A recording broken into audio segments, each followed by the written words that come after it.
अस्सलाम वालेकुम। मैं आप सबको खुशामदीद कहती हूँ।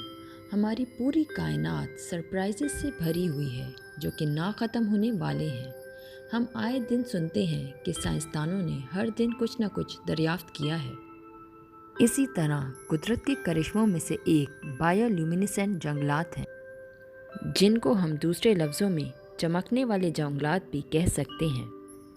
आप लोगों ने अक्सर जादुई फिल्म्स में चमकने वाले जंगलात तो ज़रूर देखे होंगे, जैसे हमें जेम्स कैमरून की मूवी एवाटार में ऐसे ग्लोइंग फॉरेस्ट नज़र आते हैं। क्या आप जानते हैं ऐसे जंगलात हकीकत में मौजूद हैं जो दिन को तो बिल्कुल मामूली से नज़र आते हैं, लेकिन रात होने के साथ ही ये जंगलात चमकने लगते हैं और ऐसा लगता है कि हम किसी परिस्तान में आ गए हैं या फिर किसी जादुई दुनिया में। ये जंगलात हमसे कुछ ही दूरी के फासले पे पाए जाते हैं, यानी कि हमारे हमसाए मुल्क इंडिया में। ये जंगलात हमें महाराष्ट्र भीमाशंकर के वाइल्ड लाइफ रिजर्व्स में मिलते हैं, जो कि तकरीबन 100 किलोमीटर की दूरी पे मुंबई के मशरिक़ में पाए जाते हैं। इस वाइल्ड लाइफ रिजर्व में ये फिनोमेना नज़र आता है जब पूरी तरह से तारीकी छा जाती है और फिर देर बाद ये जंगल चमक उठता है। ये एक ऐसा फितरी अमल है जो कि हमें ट्रॉपिकल रेन फॉरेस्ट में नज़र आता है, जहाँ पर ये जंगलात बहुत ज़्यादा होते हैं। बारिश ज़्यादा होने की वजह से अक्सर शाखें दरख्तों से टूट जाती हैं और फिर गलने और सड़ने लगती हैं। पर यह ग्लोइंग और चमक हमें तब नज़र आती है जब एक ऑक्सीडेटेड एंजाइम जिसका नाम लूसीफेरस है, उसके अंदर यह सलाहियत होती है कि वो अपने अंदर से रोशनी निकाल सकता है। जब इस एंजाइम का कांटेक्ट ऐसी चीज़ों से होता है जो लकड़ी पर सड़ रही होती हैं या गल रही होती हैं, तो ये ऑटोमेटिकली ग्लो करने लगती हैं।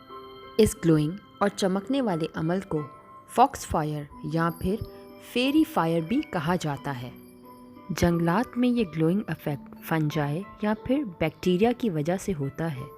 इन फंजाई में ज़्यादातर इकसाम मशरूम्स की होती हैं जिनके अंदर ये ग्लोइंग इफेक्ट होता है।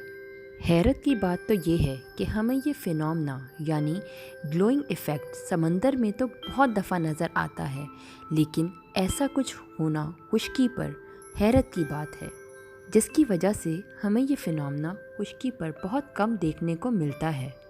क्योंकि खुश्की पर तकरीबन 10,000 फंजाई हैं, जिनमें से सिर्फ 70% बायोल्यूमिनेसेंट हैं, यानी चमकने की सलाहियत रखती हैं, और इनकी चमक हमें रात के पहर नज़र आती है और हमें ये गुमान होता है जैसे कि पूरे जंगल में किसी ने लाइट जलाई हुई हो या फिर आग लग गई हो।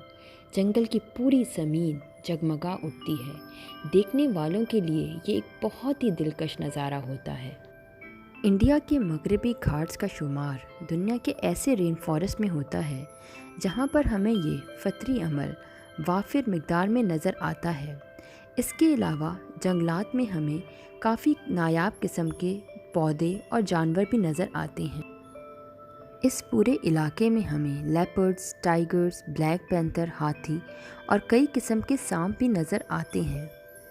इसी वजह से मगरबी घाट के तकरीबन 39 इलाकों को यूनेस्को ने वर्ल्ड हेरिटेज साइट का टाइटल दिया हुआ है, यहाँ के कुदरती माहौल की वजह से। अगर आप चाहते हैं कि इस खूबसूरत नज़ारे को अपनी आँखों से देख सकें जब पूरा के पूरा जंगल जगमगा उठता है, तो आपको मानसून का इंतज़ार करना पड़ेगा और आपको चाहिए कि मानसून के मौसम में इन जंगलात का रुख करें, यानी जून से लेकर अक्टूबर तक। इसके बावजूद हम ये यकीन से नहीं कह सकते कि इस कुदरती अमल को हम देख भी सकेंगे कि नहीं, क्योंकि इस फिनोमेना के होने के लिए सबसे ज़्यादा ज़रूरत है बारिश और नमी की। जितनी ज़्यादा बारिश होगी और जितनी ज़्यादा नमी होगी, तो चांसेस हैं कि आपको ये फिनोमेना नज़र आ जाए। और सबसे बड़ी बात, आपकी किस्मत भी है। बहुत ही कम लोग हैं जो इस अमल को अपनी आँखों से देख चुके हैं। इस फिनोमेना को भीमाशंकर वाइल्ड लाइफ रिजर्व के अलावा चुरला घाट में भी देखा जा चुका है। इसी तरह जापान में भी कुछ जंगलात हैं جن میں ایسی مشروم پائی جاتی ہیں جو کہ گلوئنگ ہوتی ہیں۔ یہ پورے جنگل میں پھیلی ہوئی ہوتی ہیں۔ دن کے وقت تو یہ بالکل عام سی ہوتی ہیں، لیکن جیسے ہی رات ہوتی ہے پورا جنگل جگمگا اٹھتا ہے۔ آئی ہوپ آپ کو میری یہ ویڈیو پسند آئی ہوگی۔ اب آپ سے نیکسٹ ویڈیو میں نیکسٹ ٹاپک کے ساتھ ملاقات ہوگی۔ تب تک اللہ حافظ، اپنا خیال رکھیے گا۔